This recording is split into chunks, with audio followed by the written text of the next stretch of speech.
everyone. I'm Susan Demas, the executive editor here at Lincoln Square. And Edwin and I are actually taping this a day early. Today, when you're watching this, it's election day. And on Lincoln Square, we're going to have, plenty of great shows for you, like strategy session at 5 p.m. today. But I'm traveling on Tuesday, so Edwin and I didn't want to miss out on our weekly politics chat. So we're doing this a little bit early. Edwin, he hosts It's the Democracy Stupid right here on Lincoln Square on Friday afternoon.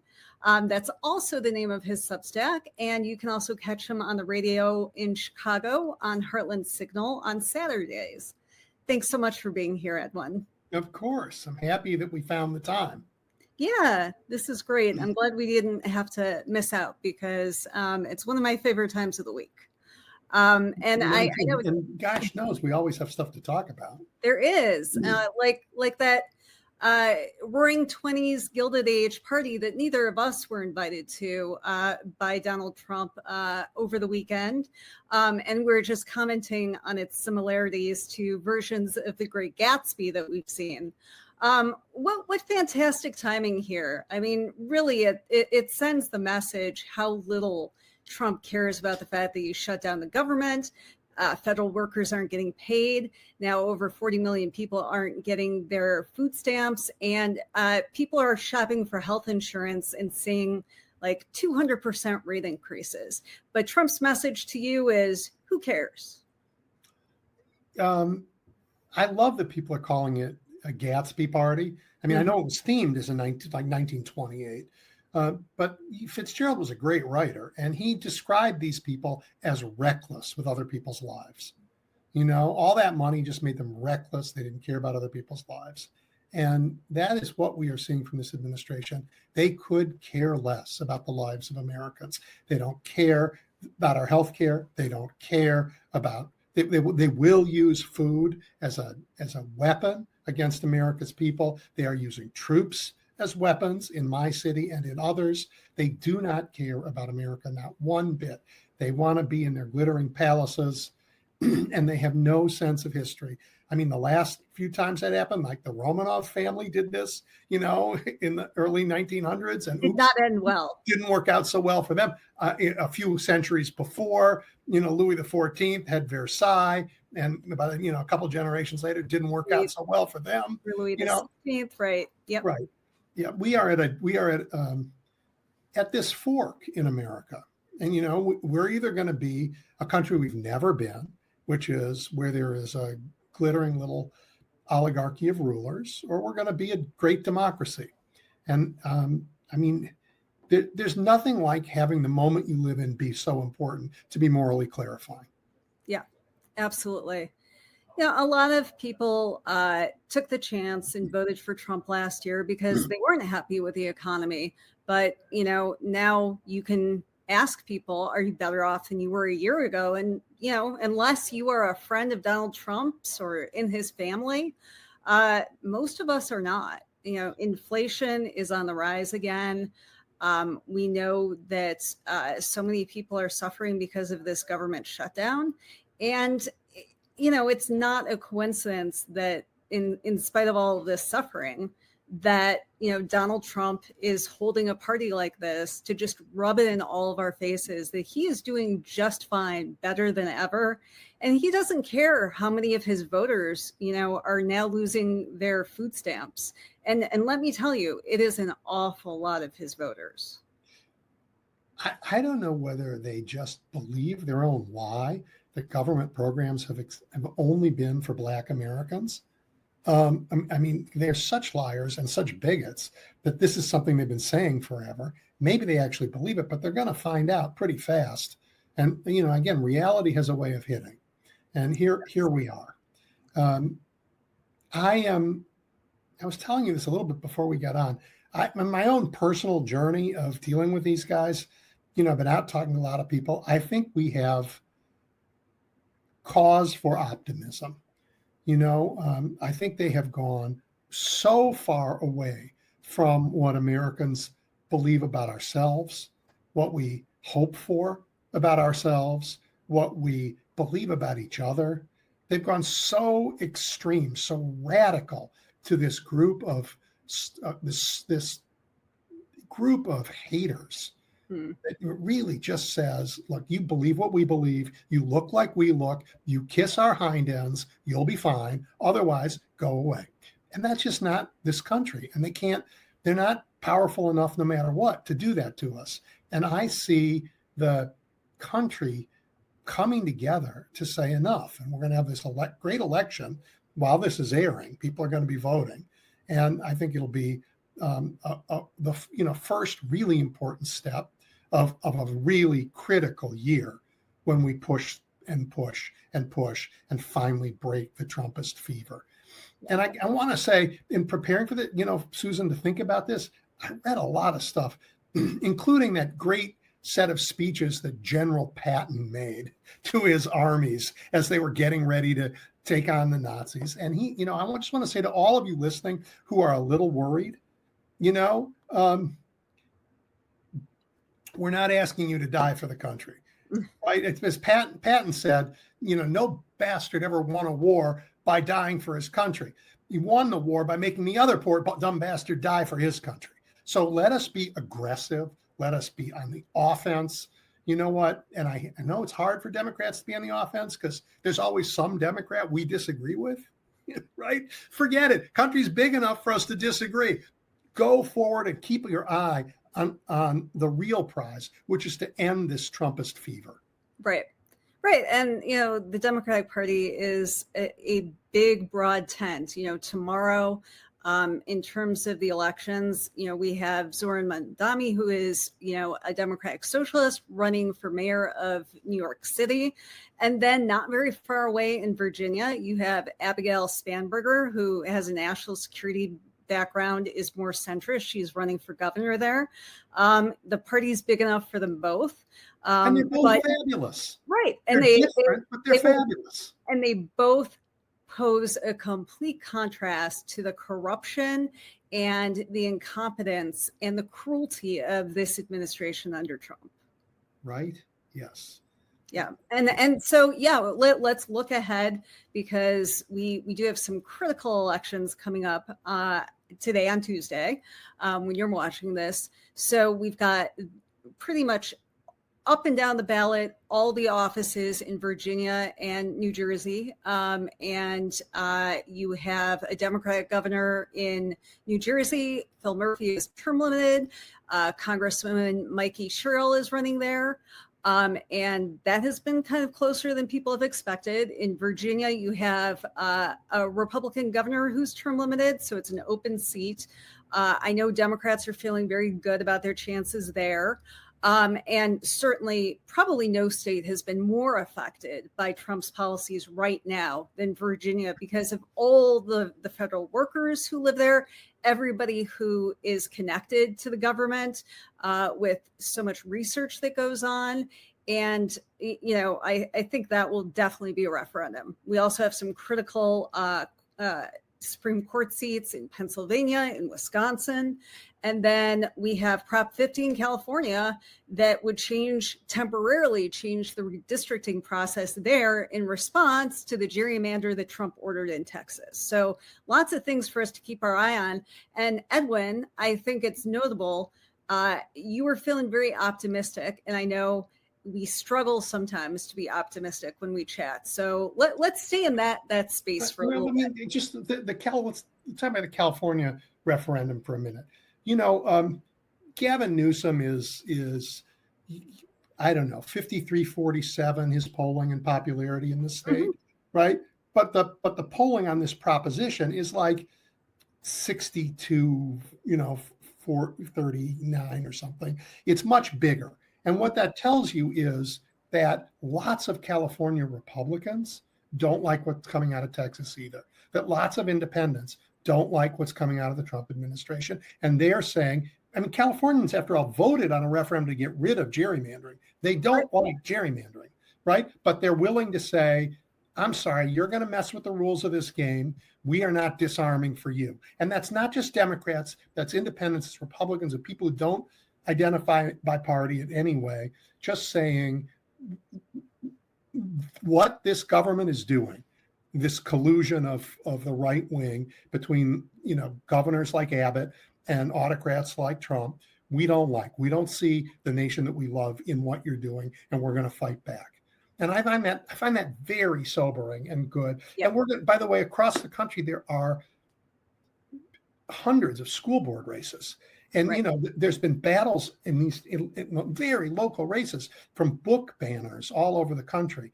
And we're going to see if the trend continues of turning them out, which happened last time we went as well. So it took a while. We took our eye off the ball for a couple of years, and they gained a lot of power for sure. Yes. And they've proven, I think, beyond any question, that they are unfit to hold power.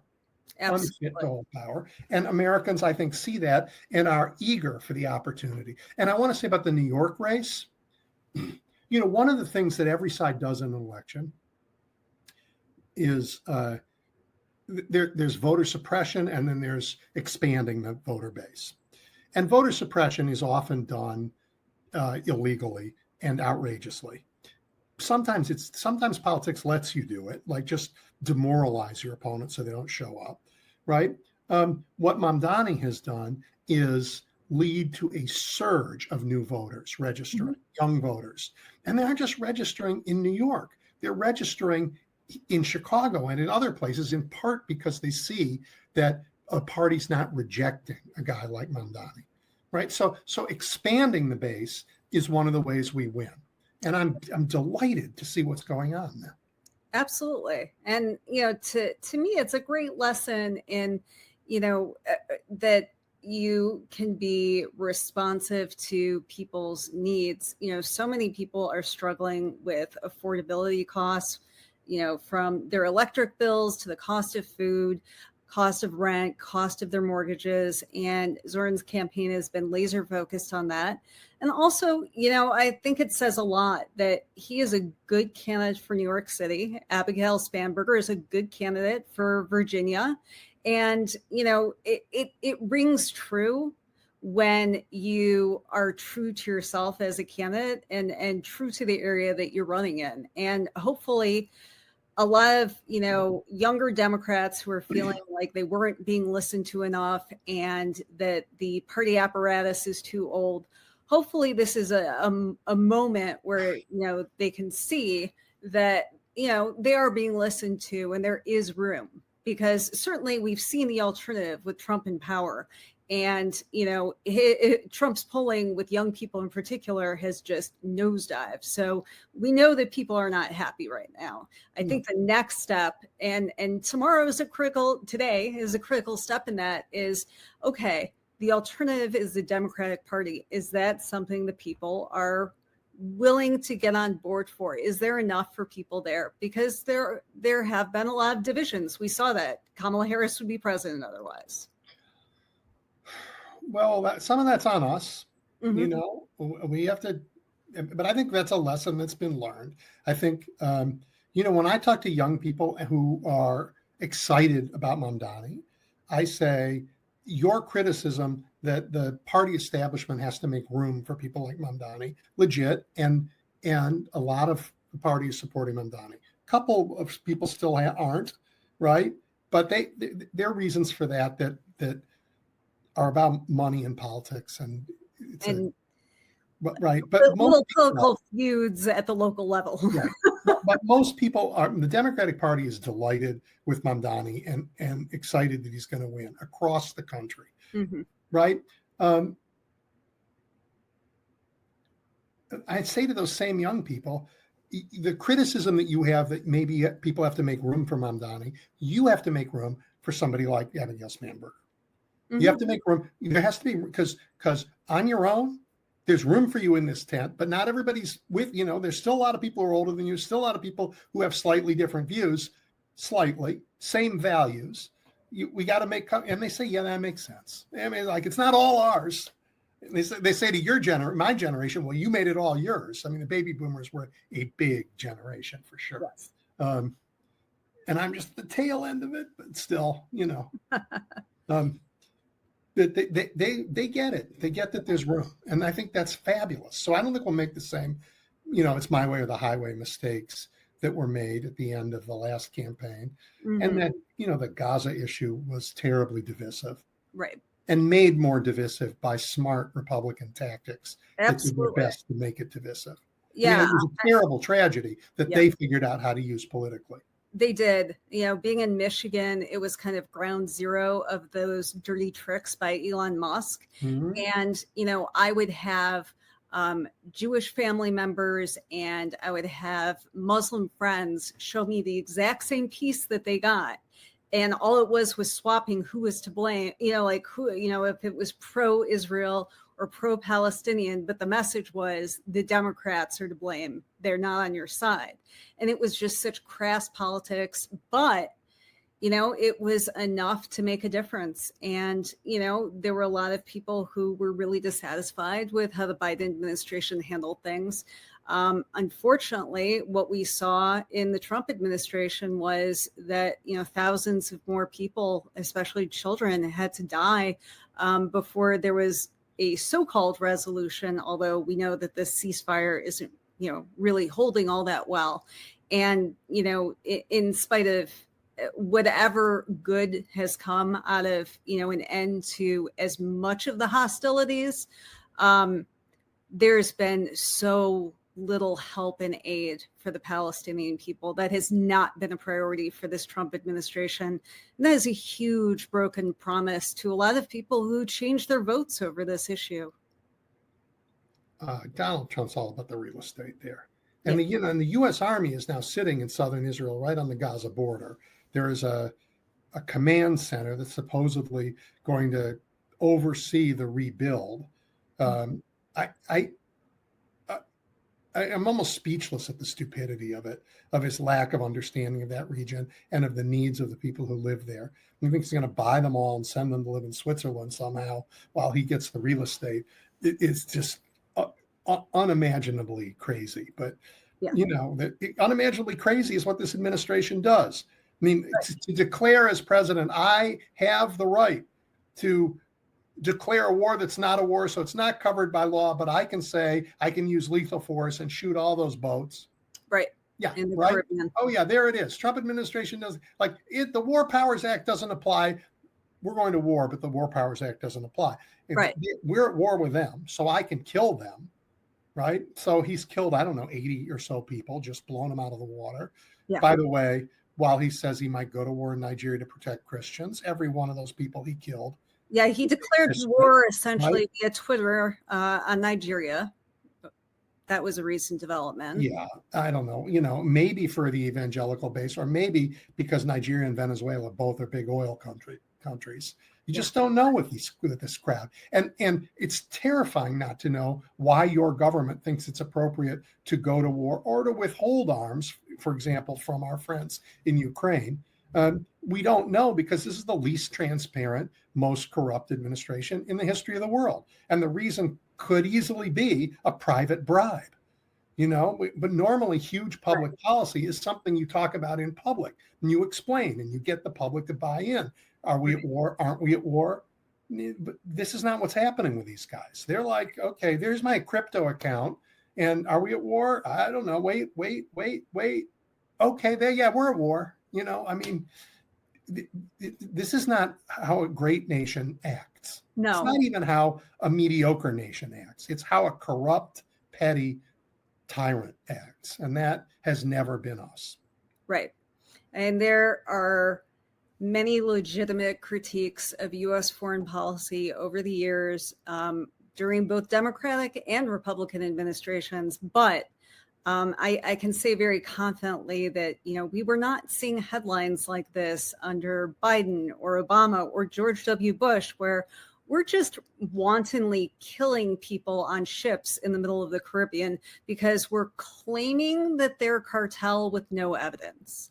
W took us into one of the worst war decisions we've ever made, right? This Iraq fiasco. But he didn't do it in secret. He didn't think I can do this by myself. He went to Congress and he said, I'm going to get your support. I'm going to get the American people's support to do this really stupid thing. But you know what? That's how democracies work. Trump says, you don't need to know the reasons. I don't need to be transparent with you about the reasons. Whatever my reasons are, they're the only reasons that matter.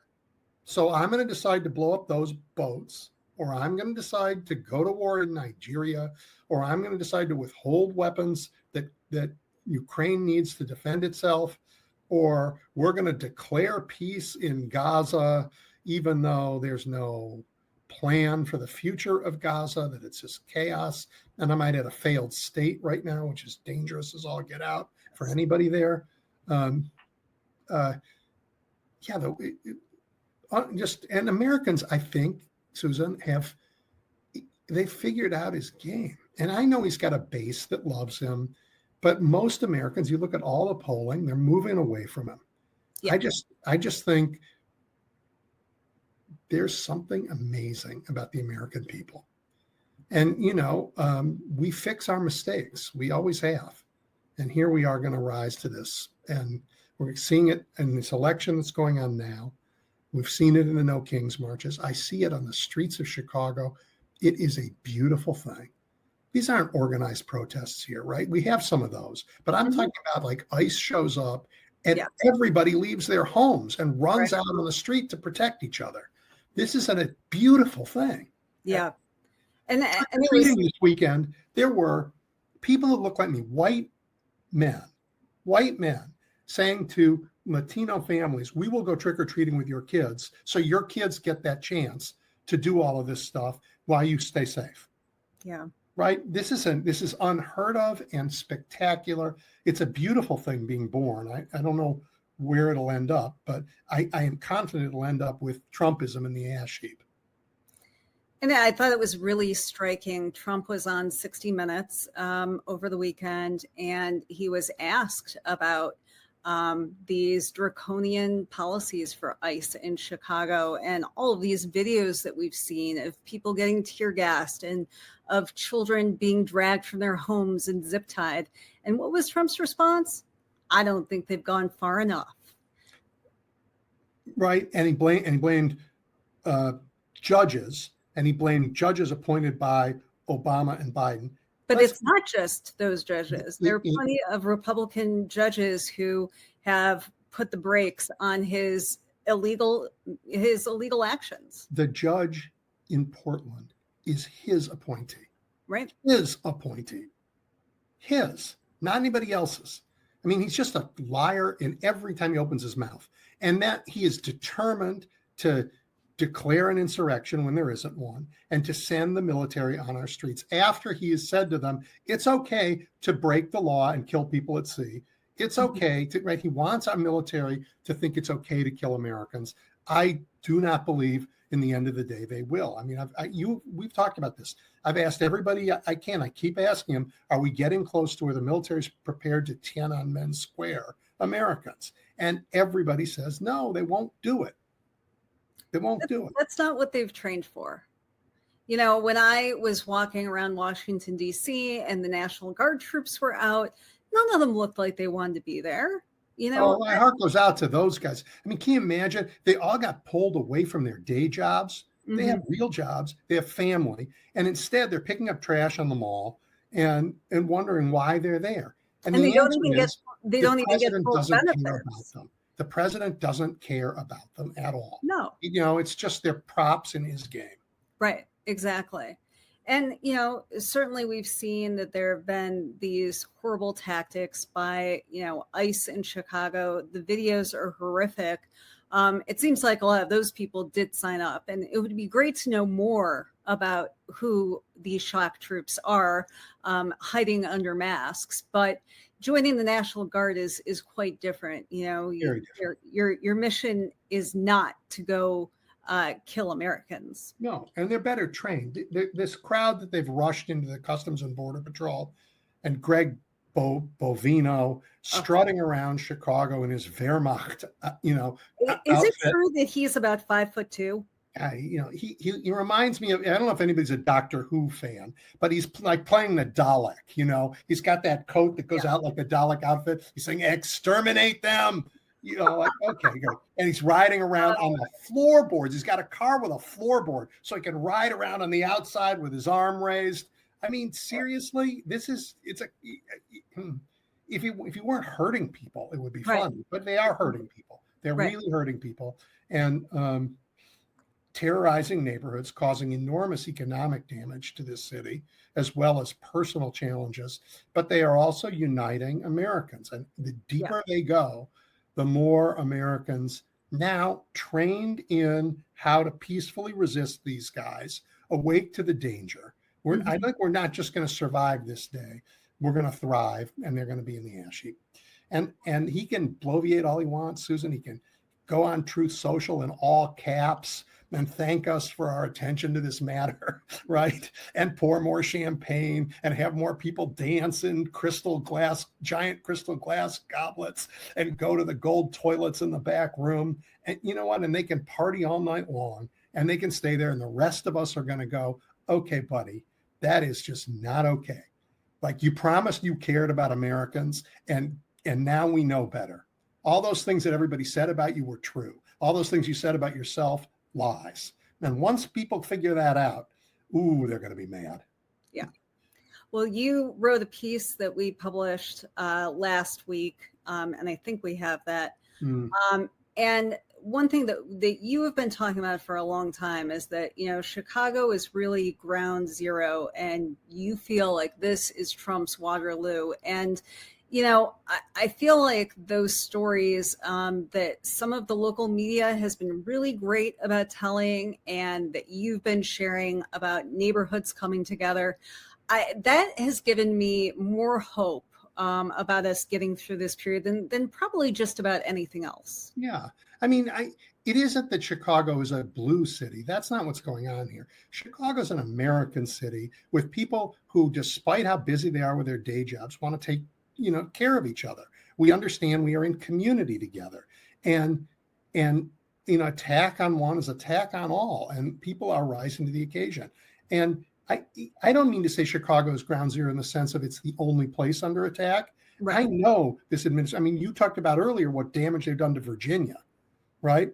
But I think here is where they come to. Here is where their most aggressive attack ends up costing them everything. Right? Because they have bet they can force this big city into submission. They have bet they can scare us so much we will not care for our neighbors anymore. Mm-hmm. And you know what? They cannot. They cannot. And I don't know, they've strengthened that resolve. I'm telling you, Susan, it's a beautiful thing to see. People are in every neighborhood, they are out and out.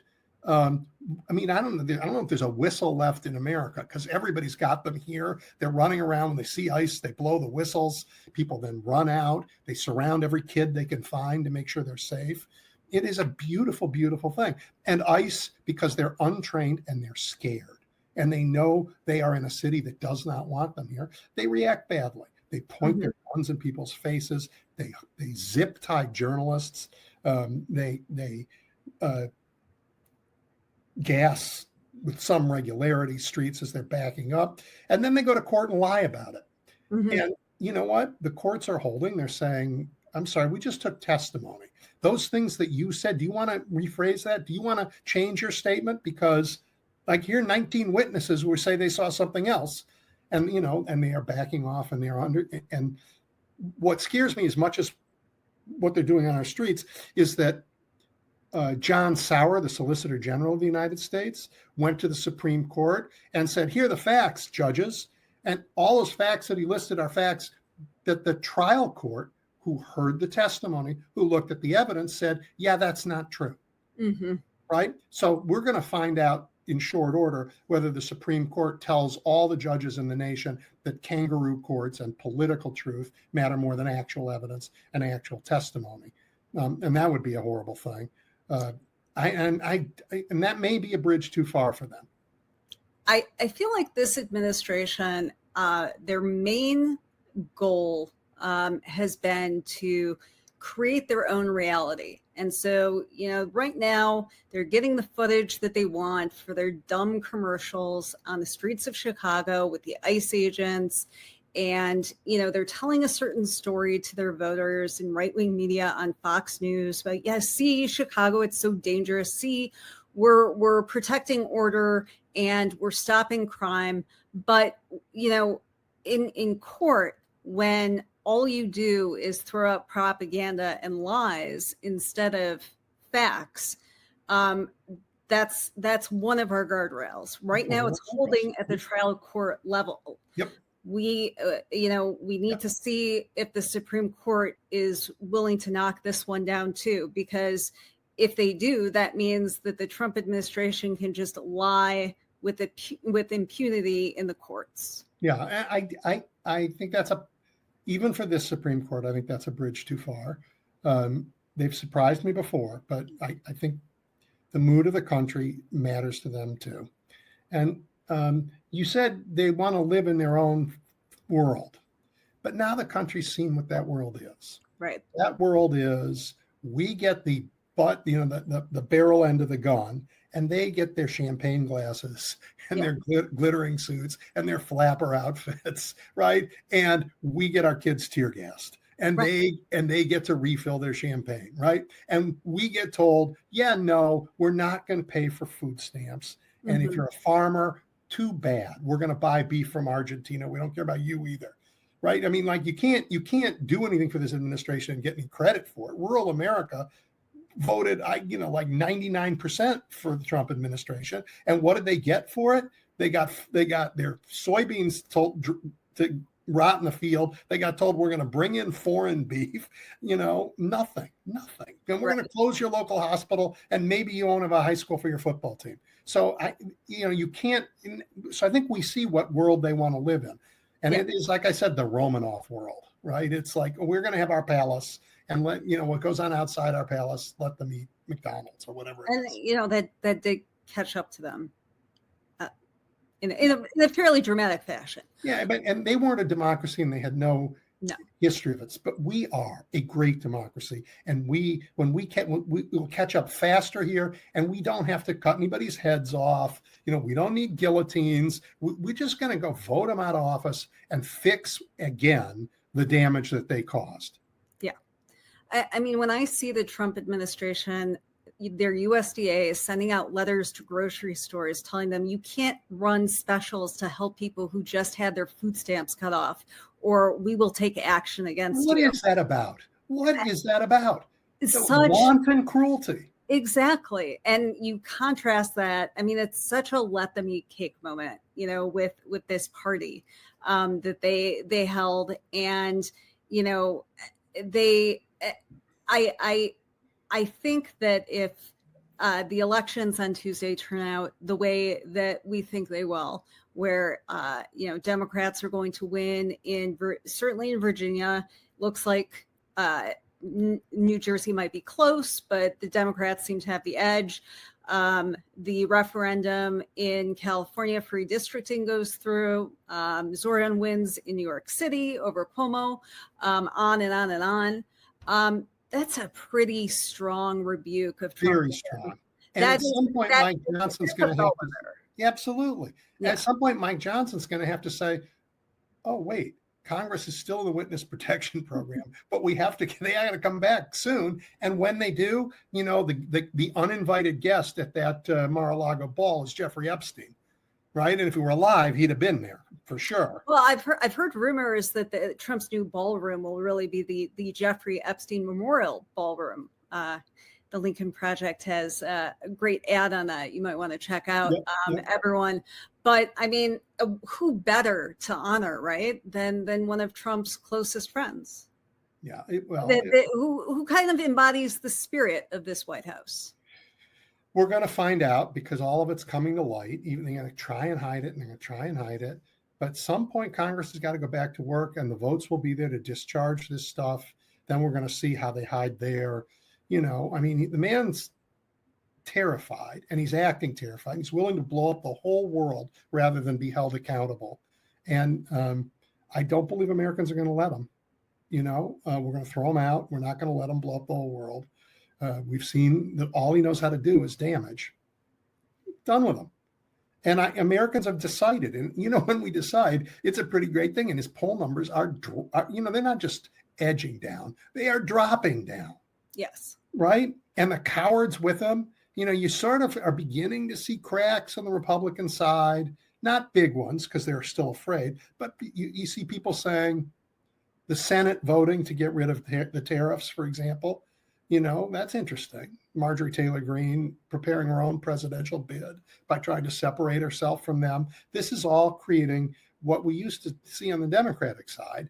And the Democrats, despite our diversity, are unified in what we think has to happen right now. There's room, as we said before, for Zoran and for Abigail. No problem on our side. They have what are we going to do? The boss is insane. Well, we're looking forward to having you on. You'll be on tomorrow again, right? You will be on with Joel Payne talking about the election and on the Trump administration. So you get an extra dose of Edwin tomorrow. And then on your regular show at 1 p.m. on Friday, it's the Democracy Stupid. I know you will have former Senator Jon Tester will be on because he's launching a podcast. He's on. He has a podcast and it's been going on for a while. He and a journalist do it together and they will both be on. They'll talk about what they do. And look, in full disclosure, I'm crazy about Jon Tester. I just think, talk about big tent Democrats with Zoran on one side and this just fabulous Montana farmer, Jon Tester on the other. We got room for all of them. He's one of the most decent guys who's ever been in the Senate, hardworking. You don't have to agree with him. I mean, he's on the conservative side for most Democrats, but so decent about, just do the job, help people. Yeah. He really embodies Montana. I mean, he understands what people have gone through there. And, it's a shame that he's no longer in the Senate bringing that perspective. Yeah, I think, I think he has, like a lot of people who are relieved from that responsibility, they have actual relief. Because if you care about government, it is a weight. It is a burden. Look, I know this from my own time in government. You only have so much time to serve in the government. And when you're doing it, you want to give it 100% every day because, my God, in a life to have a chance to make the country better, you want to take every second of that and use it to the best you can. To do it well is tiring and hard work. Yes. Yes. Yep. And, that is the view of people who view it as public service. And that is a stark contrast to what the folks in the Trump administration think of. From ballroom to ballroom, from Minster to the thing they're building where the White House used to be, to the ballroom in Florida, to, he's just hoping against hope that the time will come when he can be the special guest at a grand czarist ball in the Kremlin. That's where he wants to go. It's just revolting. And that's his decorating style too. I'm not sure. It's awfully also Saddam. Yeah, it really is. Yeah. Especially the gold toilets. Yeah. Well, we're looking forward to you joining us again, strategy session at 5 p.m. Tuesday. Stephen Beschloss will be on and we'll be talking about the election. Well, Edwin, we'll look forward to seeing a lot more of you this week. And thanks, as always, for being here to all of you as well. And don't forget to vote if you're in a state where there's voting. Definitely. Make sure to vote.